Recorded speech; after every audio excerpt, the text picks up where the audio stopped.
va créer l'atmosphère afin que le Saint-Esprit parle. Si tu as un besoin, quelquefois le Saint-Esprit peut mettre de côté tout ce que j'ai préparé afin de te bénir ce soir. Donc le thème c'est la voix, et quand j'ai réfléchi à mes voix. Je crois que c'est ça, pasteur. Quand j'ai réfléchi à mes voix. Et l'écriture de base, c'est le livre de Psaume que nous venons de lire ici. Le Psaume 119, au paragraphe 59. C'est David qui est en train de parler. Il dit, je réfléchis à mes voix et je dirige mes pieds vers les préceptes. Frère Branham a dit que pendant que David était en train de dire ses paroles, il passait un temps difficile. C'était les moments dans lesquels le roi Saoul était en train de le persécuter.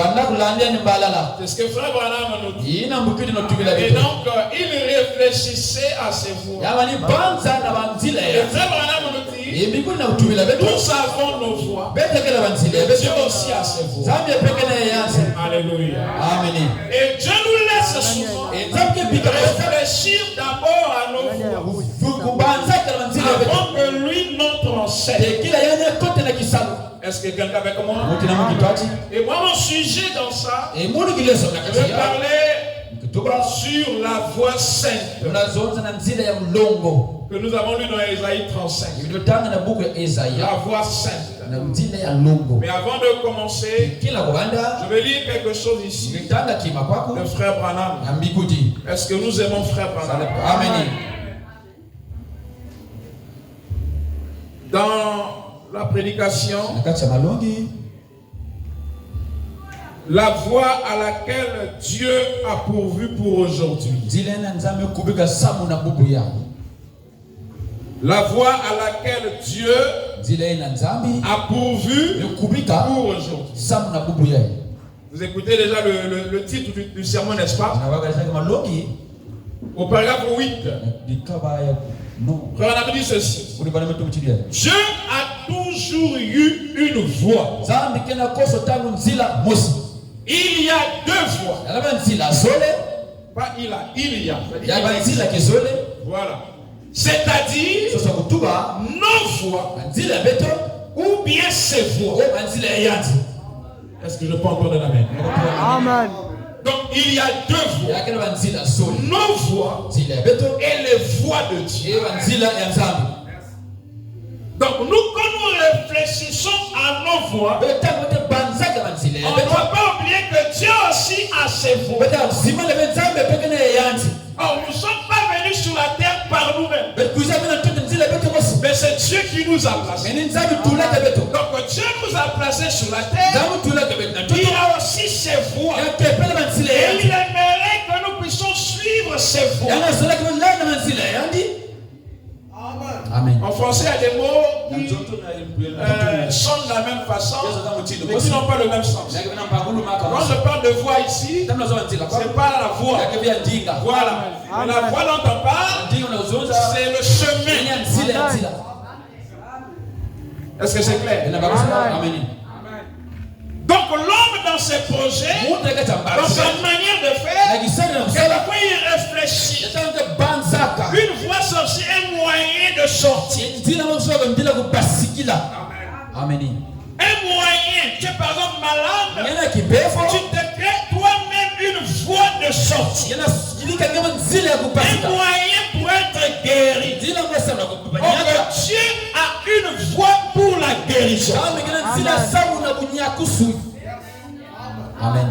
L'homme est tombé, l'homme a péché, il se fait lui-même une voie pour être sauvé. Donc Dieu a une voie aussi pour le salut.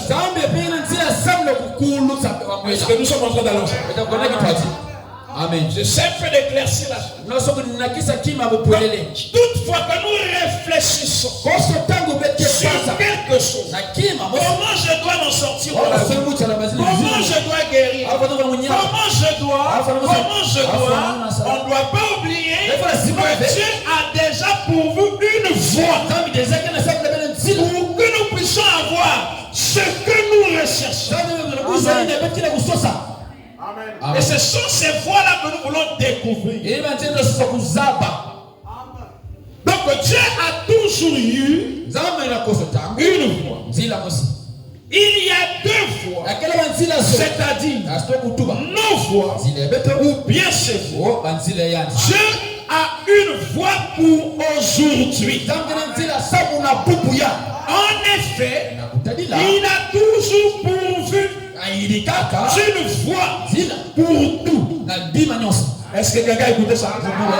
Dieu a toujours pourvu une voie. Pourquoi? Pour tout.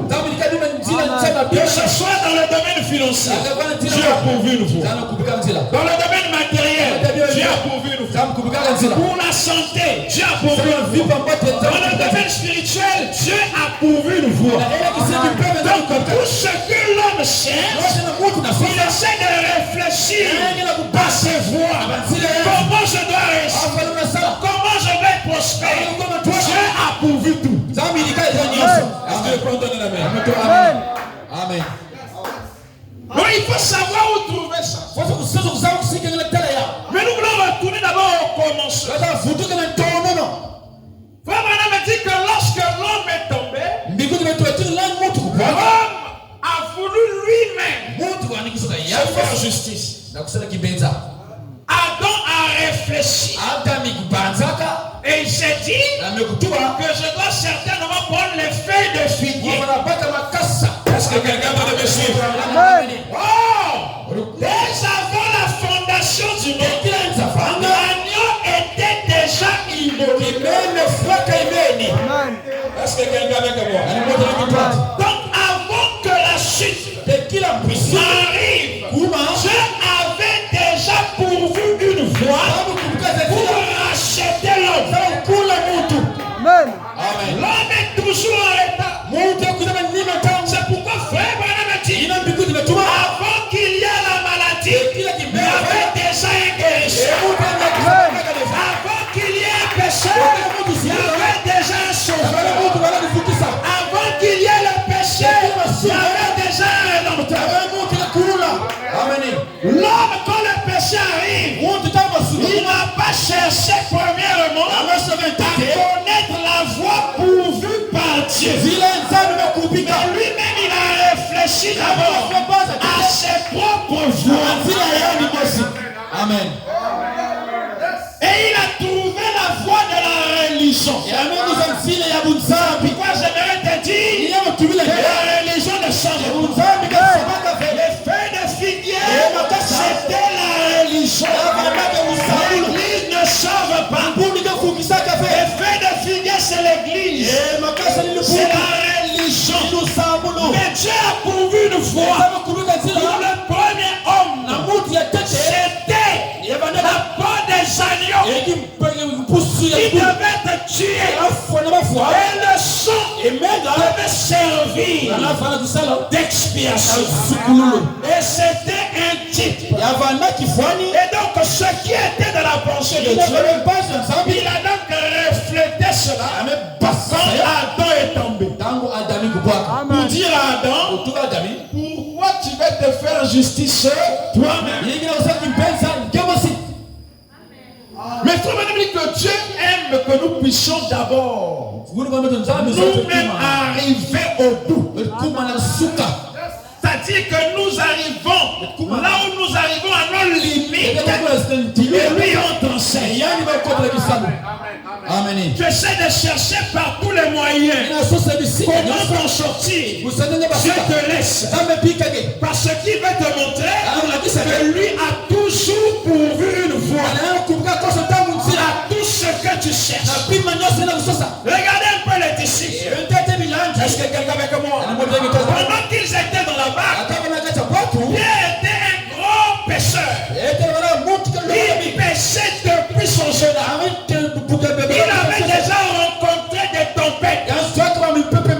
jour-là, il y avait Jésus qui dormait là-bas. Et pendant qu'ils essayaient d'éviter la tempête, quelquefois il pouvait dire à un de ses disciples ou un de ses frères, André, tu te souviens dernièrement, on avait tourné le cap vers le nord, on avait échappé à la tempête. Donc on va faire la même chose. On a de l'expérience. Ils ont tout essayé. Quand ils sont arrivés à leur limite, c'est là où ils se sont souvenus que Dieu avait pourvu une voie pour arrêter la tempête. Et cette voie-là, c'était Jésus. Amen. Amen. Souvent nous oublions qu'il y a un Dieu. Amen. Même étant chrétien, on oublie que nous avons une foi en Dieu. Quand il y a des problèmes, on doit se souvenir que ce Dieu-là a pourvu une voie pour chaque situation. Alléluia. Nous sommes dans une réunion de réveil. J'essaie de réveiller la foi qui est en vous. Et donc ici, Adam s'est fait lui-même une religion. Il a créé lui-même une façon de pouvoir s'en sortir. Mais Dieu lui a montré que dès avant la fondation du monde, il avait déjà une voie qui avait été pourvue. Amen. Avant qu'Adam ne tombe, Dieu avait déjà pourvu une voie. Amen. Amen. Disons encore quelque chose. Avant que je puisse décoller, peut-être qu'on n'aura plus le temps de lire. Dans la prédication, il y a une seule voie à laquelle Dieu a pourvu pour tout. Au paragraphe 26, c'est le 31 juillet 1963. Au paragraphe 26, on dit ceci. J'aimerais prendre ceci comme sujet. Il y a une seule voie. Dieu n'a qu'une seule voie. Et cette voie, mes bien-aimés, c'est Christ. C'est pourquoi frère quand vous lisez la Bible, de la Genèse à l'Apocalypse, si vous n'envoyez pas Christ, vous avez mal lu. Amen. La voie pourvue par Dieu depuis la Genèse jusqu'à la fin, c'est Christ. Parce que Christ est le mystère de Dieu révélé. Amen. Amen. Christ, c'est la voie pourvue par Dieu. Le moyen par lequel l'humanité peut être sauvée, guérie, bénie. Depuis Adam, c'est Christ. Amen. Amen.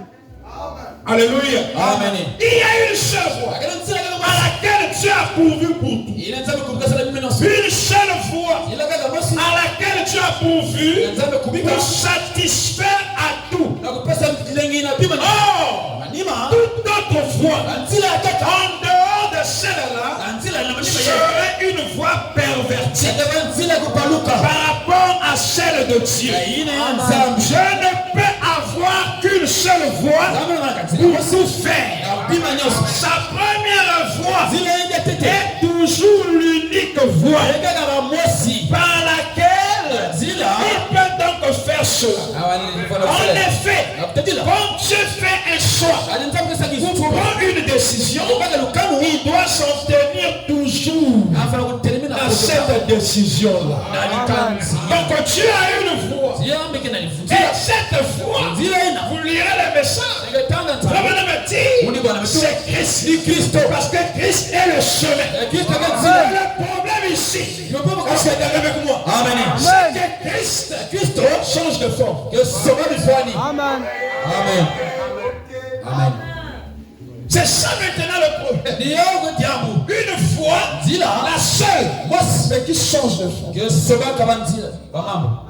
De forme. Donc il faut avoir le discernement pour reconnaître la voie. Et en passant, frère Branham le dit, Noé était le chemin pour entrer dans l'arche. Amen. Donc en ce moment-là, quand Noé se tient, il devenait Christ. Amen. Je peux entendre un amen. Amen. foi se tient là, quand tu le rejettes, tu rejettes Christ. Parce qu'il était le chemin. En ce temps-là, que l'humanité puisse échapper au déluge. Et Jésus dit, ce qui arriva du temps de Noé arrivera au jour où le Fils de l'homme se révélera. Amen. Alléluia.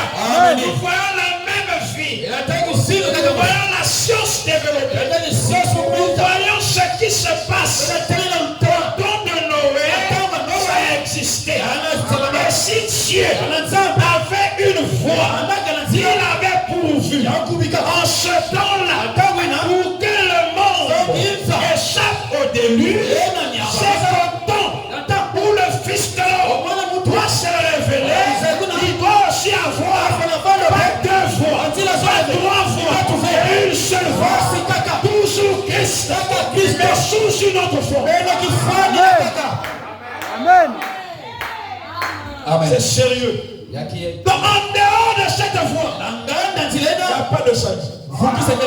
Amen. Vous voyez comment c'est sérieux?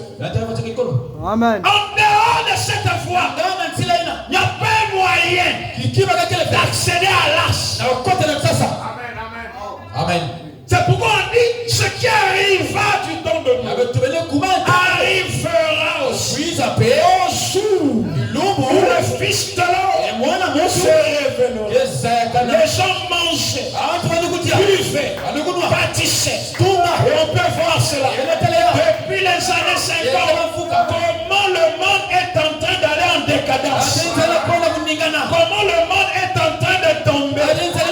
Nous sommes en train de vivre ce qui a eu le temps de Noé.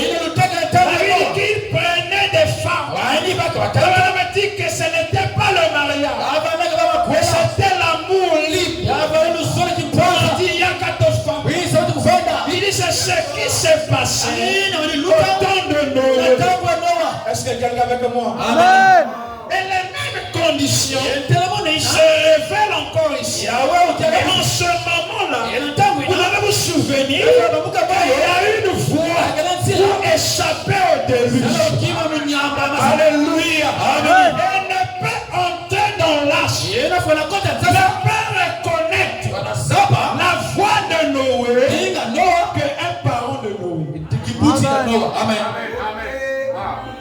Amen. Noé a prêché pendant 120 ans. Il n'a gagné que ses propres fils, ses belles-filles et sa femme. Pendant 120 ans. On pouvait même dire qu'il n'a pas le ministère. Il a ce ministère-là pendant 120 ans. Les gens viennent, les gens vont. Peut-être que quand il a prêché pendant 20 ans, il y avait des morts. Mais à la 30e année, c'est depuis qu'il prêche là, ça ne tombe pas. Ce n'est pas vrai. Ils sont repartis. D'autres sont encore venus. 100 ans après, on retourne pour nous. Mais ce n'était que sa propre famille qui était restée. Le salut est une affaire de sang. Pas le sang physique. Parce que le sang de la spirituelle, c'est la vie sauvée. Alléluia. Pour reconnaître la voix de Dieu, aujourd'hui, il faut déjà avoir en toi la vie éternelle. Amen. Alléluia. C'est pourquoi Jésus n'a jamais dit quiconque mange ma chair et boit mon sang aura la vie. Il a dit celui qui mange ma chair et boit mon sang a la vie. Amen. Oh, je ne sais pas si quelqu'un veut. C'est pas une affaire d'avoir que tu auras, mais que tu as déjà. Amen. Ne pas recevoir le message de frère que celui qui a déjà le message en lui. C'est la profondeur qui appelle la profondeur.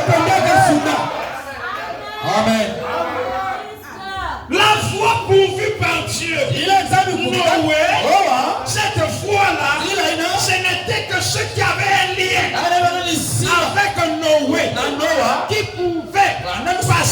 ce chemin. Amen. Sans cela, ça ne marchera pas. C'est pourquoi, vraiment, dans cette grande conférence, lorsque Elohim disait à ses fils que nous sommes, que vous irez sur la terre, et quand vous irez, je ferai semblant de vous perdre. Parce que Dieu n'a jamais perdu un de ses fils. C'était un fait semblant. Alléluia.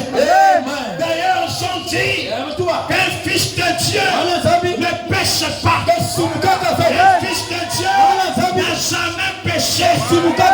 Et donc, dans cette conférence, un fait semblant de vous perdre. Alors, nous avons dit au Père, comment vas-tu nous ramener à toi? Alléluia. Amen. Il disait, placez en vous une profondeur. Amen. Comme le bout de papier chinois. Quand les Chinois sont arrivés en Amérique, ils ne savaient pas parler anglais. Et quand tu venais de donner ton habit, il avait un papier, il déchirait cela. Il te donne un bout de papier et lui il garde l'autre. Et quand tu reviens prendre ton habit, tu vas lui présenter le bout de papier. Tu vas chercher l'autre bout de papier qui correspond à ton bout de papier. Et quand cela forme un seul papier, en ce moment il te redonne ton vêtement. Abraham a dit, une profondeur placée en nous. Et l'autre profondeur en Dieu. De telle sorte que la profondeur, quand tu écoutes la parole, quand tu écoutes William Branham, quand tu as entendu parler du message, j'étais peut-être dans les Ngunza. On t'a dit, nous, c'est les prophètes noirs. Le dedans de toi, comme dans le dedans de la mère aigle, elle avait une profondeur que le petit aigle. Quand tu as écouté le message, quelque chose s'est passé. Il dit, c'est vrai, il est blanc.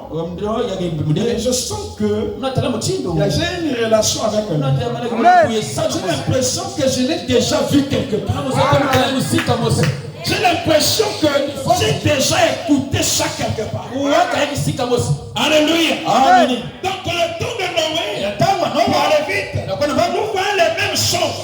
Et il faut avoir la vie chose. Pour reconnaître le message. La foi pourvue par Dieu aujourd'hui. S'il n'y en a pas, tu ne pourras pas reconnaître le message. Nous voulons boire de l'eau parce qu'au-dedans de nous il y a de l'eau. Quand tu as soif d'eau, c'est une profondeur. C'est l'eau qui est en toi qui recherche l'eau. Amen. Nous aimons la lumière parce qu'en nous il y a la lumière cosmique. Tu aimes la parole parce qu'en toi il y a la parole. Amen. La parole que tu écoutes ne vient que manifester, réveiller la profondeur parole qui dormait en toi. Amen. Alléluia. Amen. C'est pourquoi la parole que tu écoutes ne fait pas de toi un élu. Tu es déjà élu. Pourquoi tu reconnais ton élection dans la parole que tu écoutes? Et quand tu reconnais la voix de Dieu, tu laisses tomber tes propres voix. Amen. Alléluia. Amen. C'est une raison de rêver. Peut-être qu'il y a quelqu'un qui est venu malade. Tu as essayé tout, mais rien. On vient de lire ici. Dieu a pourvu une voie à tout. Alléluia. Amen. On quitte le temps de Noé. On gagne un temps de voyage. Le temps de Moïse. Lorsque Dieu envoie son prophète. Et une fois le peuple avait péché. Et quand le peuple a péché, ils étaient frappés par des morsures de serpents. Alléluia. Amen. Le serpent avait mordu le peuple. Le serpent a mordu le peuple. Et les hommes tombaient et mouraient. Et Dieu a dit à Moïse, pour la guérison du peuple, moi j'ai une voix. Pour que le peuple qui tombe là soit guéri, moi j'ai une voix. Et souvenez-vous que toutes les voies de Dieu sont prédestinées. Amen.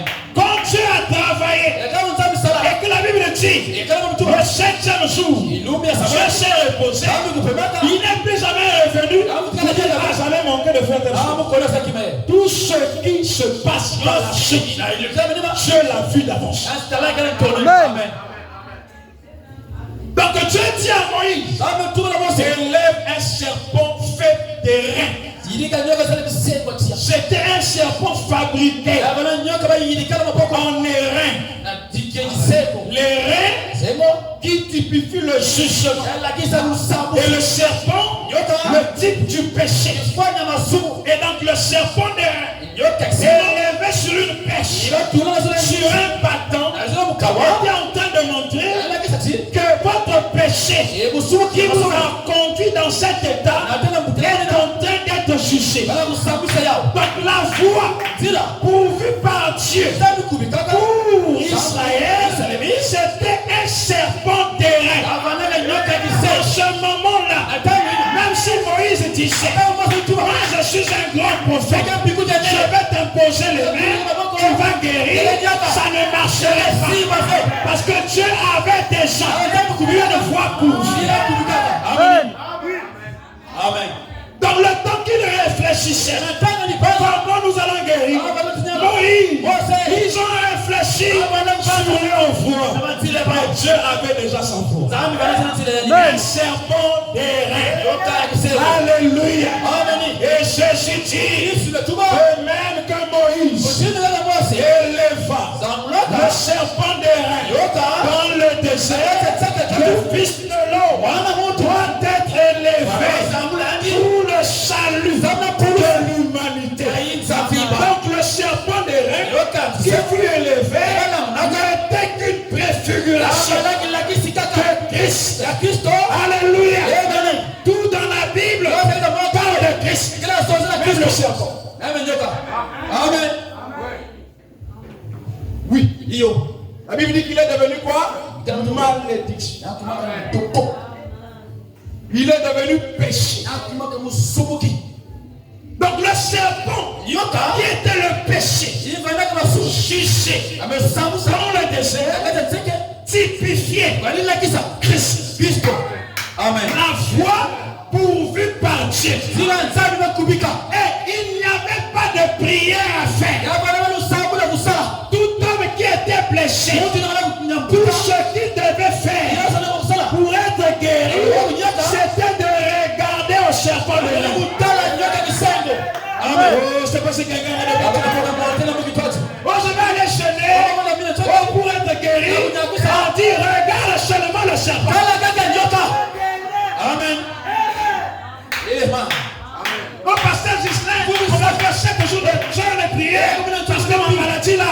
Oh, pasteur Gislain, emmène-les seulement à regarder le serpent.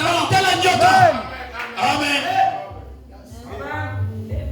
Le type de Christ. Or là-bas c'était seulement pour la maladie. Mais quand Jésus s'élève, c'est pour le salut et la guérison. La voie pourvue par Dieu. C'était le source. La guérison de l'âme et la guérison de la chair. Mais nous ne sommes pas dans l'histoire.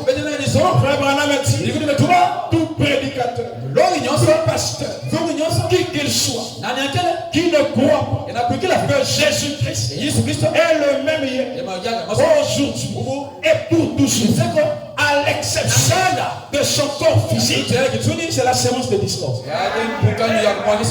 Amen. Or le Fils de l'homme, s'il n'est pas élevé, comme dans le désert, il n'y a pas de salut. Pour nous, il n'y a pas de guérison. Amen. Est-ce que vous êtes avec moi? Amen. Or Alors, Christ Jésus, dans la prédication, le lieu d'adoration, au paragraphe 6, il dit que si les choses de l'Ancien Testament étaient l'ombre des choses à venir, étaient l'ombre de Christ, par conséquent, Christ aussi était l'ombre des choses à venir.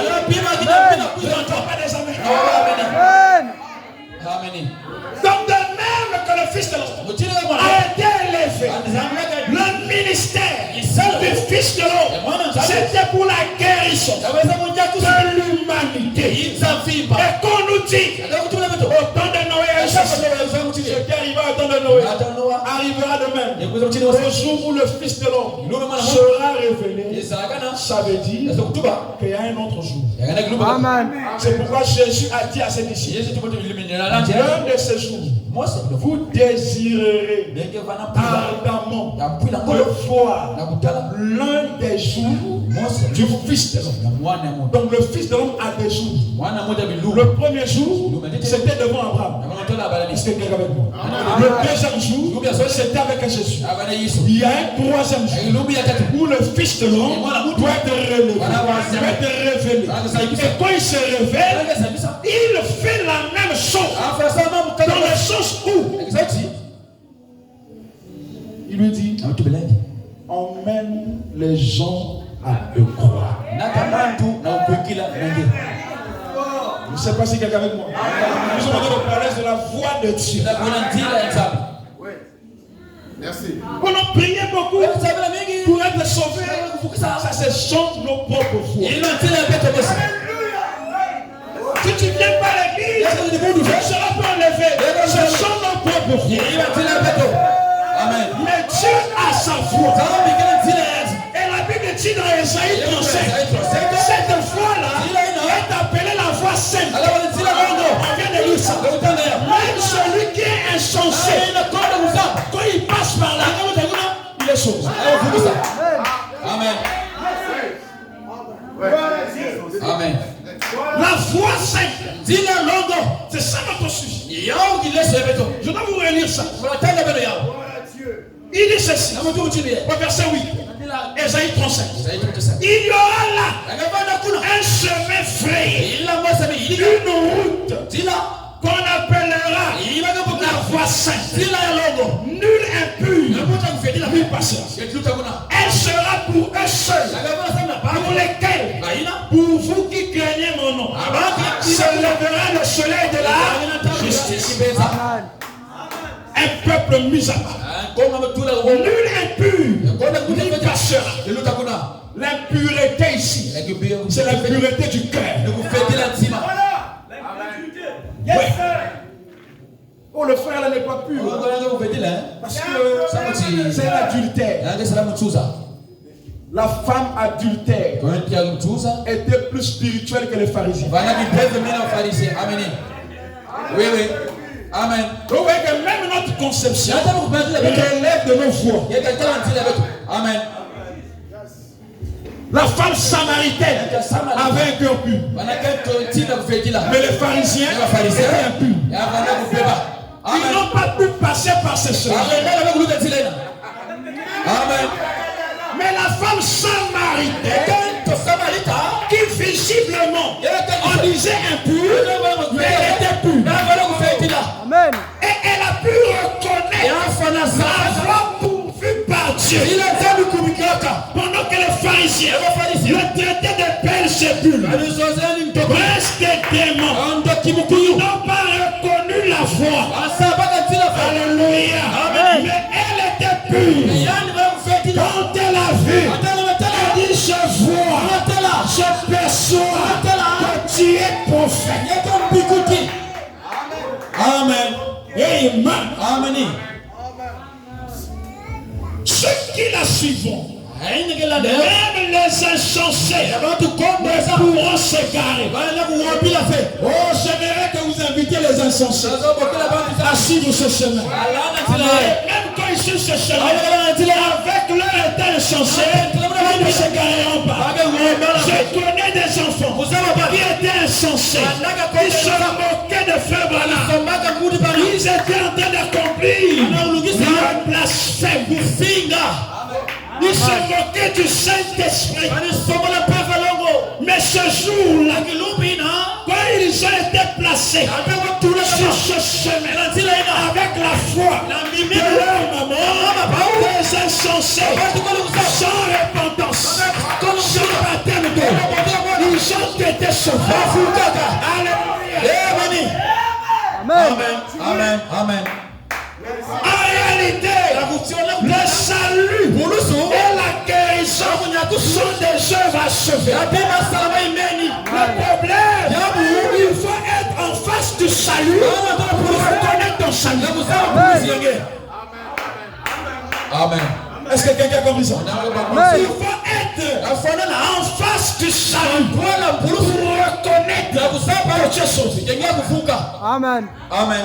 Le peuple d'Israël qui était blessé par les serpents devait être en face du serpent sucé et guéri. Amen. La même chose qui te détruit, c'est la même chose qui te sauve, mais sous une autre forme. Amen. C'est un grand mystère. Merci. On a mis sniper. Écoutez ceci. Oh. Oh. Il dit ceci. Dans la sémence de discours. C'est là que nous attaquons pour terminer. Au paragraphe 30. Quand un homme se tient, là est dit qu'il est prédicateur de l'évangile et qu'il déclare que les jours des miracles sont passés. Ça, c'est la sémence de discours. Quand un homme se tient et qu'il est ministre, pasteur d'une église quelque part, et qu'il ne croit pas que Jésus-Christ est le même dans les moindres détails, à l'exception du corps physique, c'est la sémence de discours. Amen. Amen. Je devais entendre un gros amen. Amen. Donc de même que Moïse éleva le serpent des reins dans le désert, le Fils de l'homme a été élevé au deuxième jour. Mais il promet que cela se répéterait encore au temps de la fin. Ça veut dire qu'au temps de la fin, il y a aussi des gens malades. Il y a des gens qui ont besoin de la guérison. Mais pour qu'ils soient guéris, ils doivent voir la guérison. C'est pourquoi Malachie 4, pour vous qui craignez mon nom, se lèvera le soleil de la justice avec la guérison sous ses ailes. On n'a pas dit se lèvera l'étoile de la justice. On dit le soleil. Donc le jugement, tout ce qui a été comme péché, quand le soleil se lève, le péché est expié. Amen. Il juge. Écoutez ça. Ça, je dois lire. Exhortation sur la guérison divine.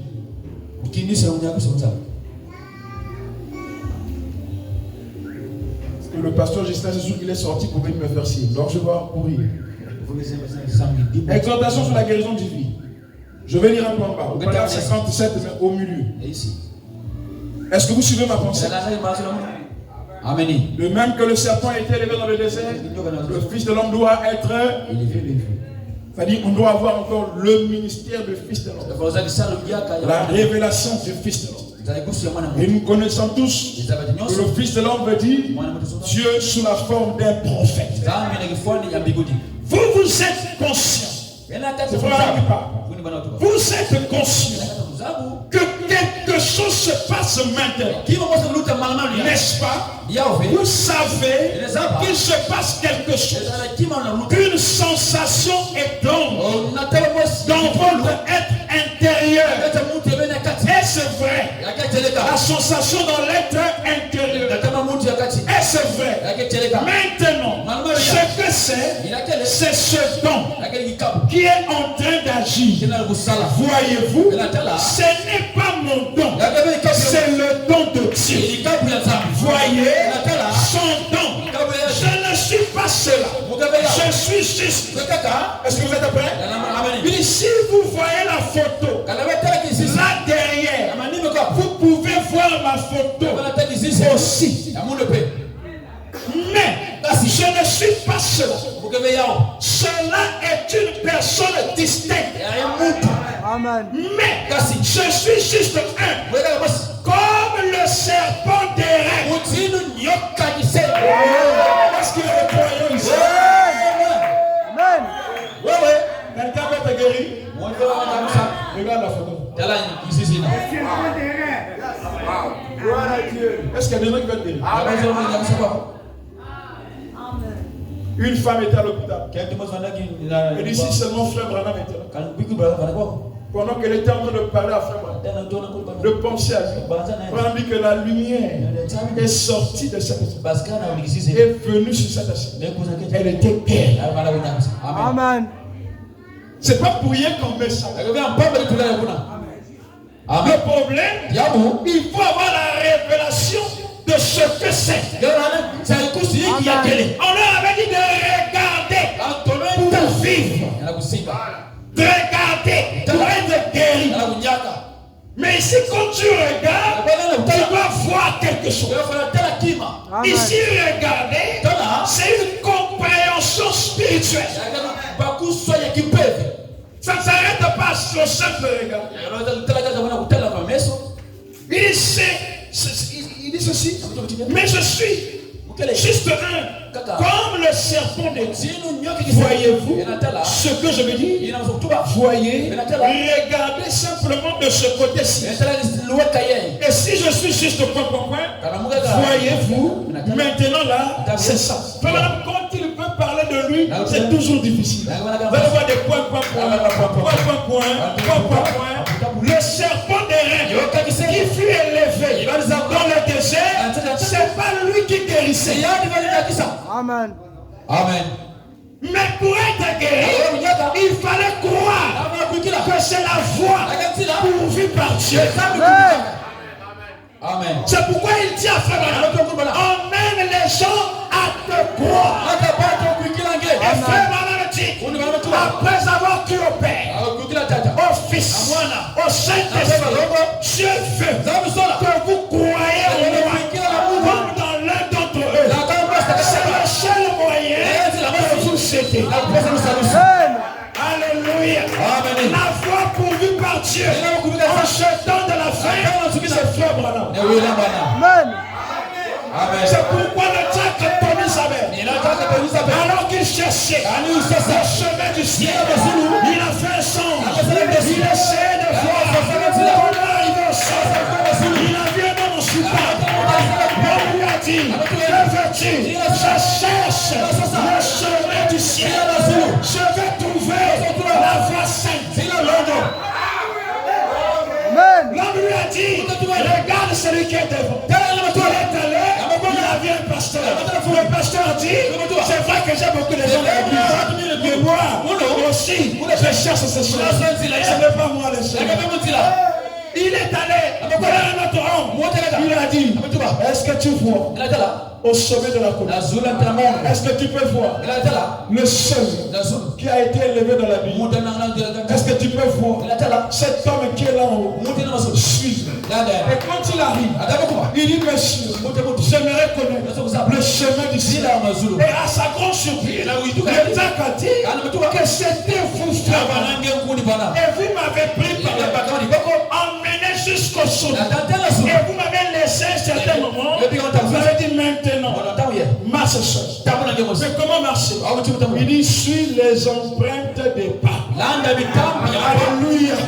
C'est-à-dire qu'il nous fait passer sur un chemin là où il est déjà passé. En réalité, Branham est venu pour nous montrer le chemin. En étant lui-même le chemin. Il nous emmène là où il était déjà. déjà. Je ne dois chercher d'ici. Personne n'est monté au ciel. Si ce n'est celui qui est descendu et qui est maintenant dans le ciel. Il dit, je suis le chemin, la vérité et la vie.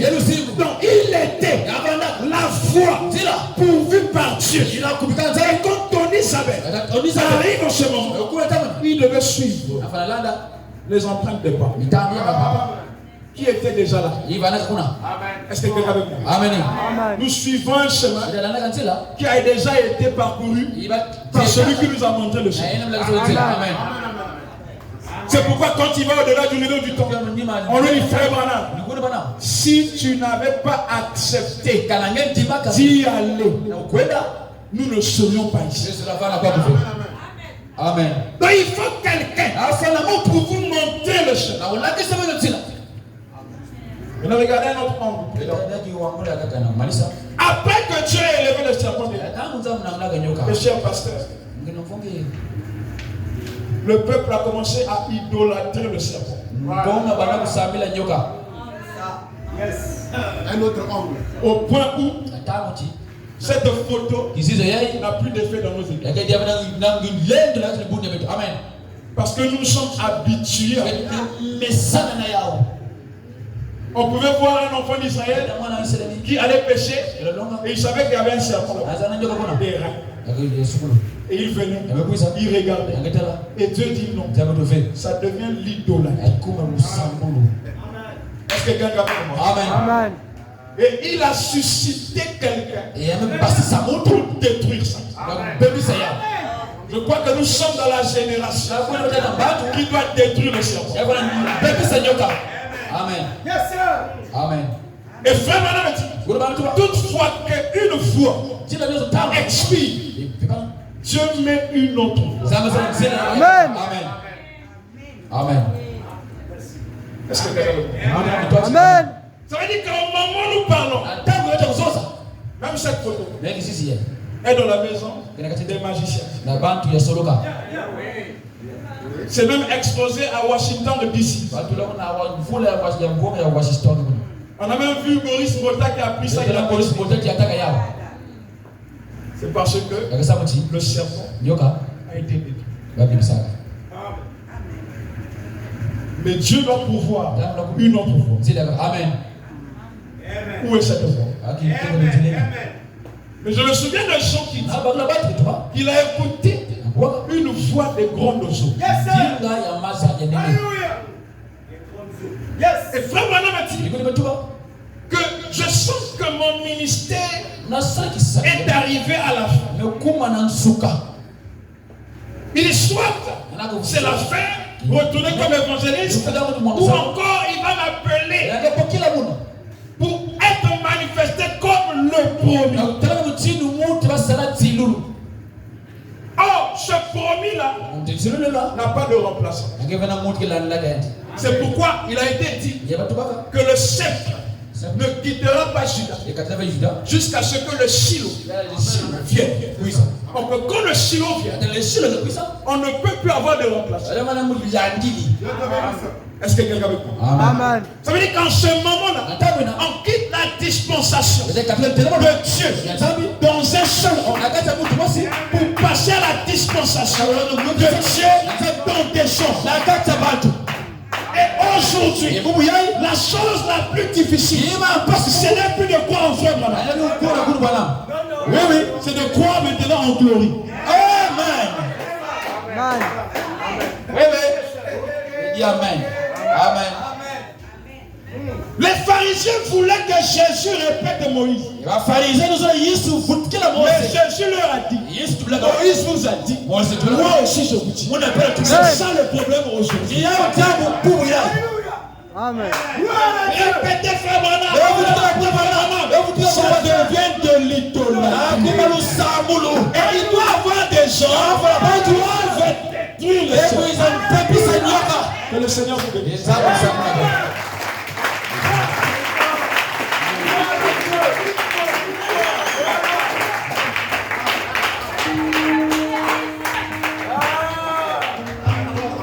On acclame le Seigneur, on acclame le Seigneur. On acclame. Quelqu'un bénisse en serviteur, le pasteur. Amen. Oh, que Dieu le bénisse richement. C'est vraiment merveilleux. Est-ce qu'on peut se mettre debout pour introduire le deuxième? On acclame le Seigneur. Que Dieu te bénisse. Révérend. Merci. Oh.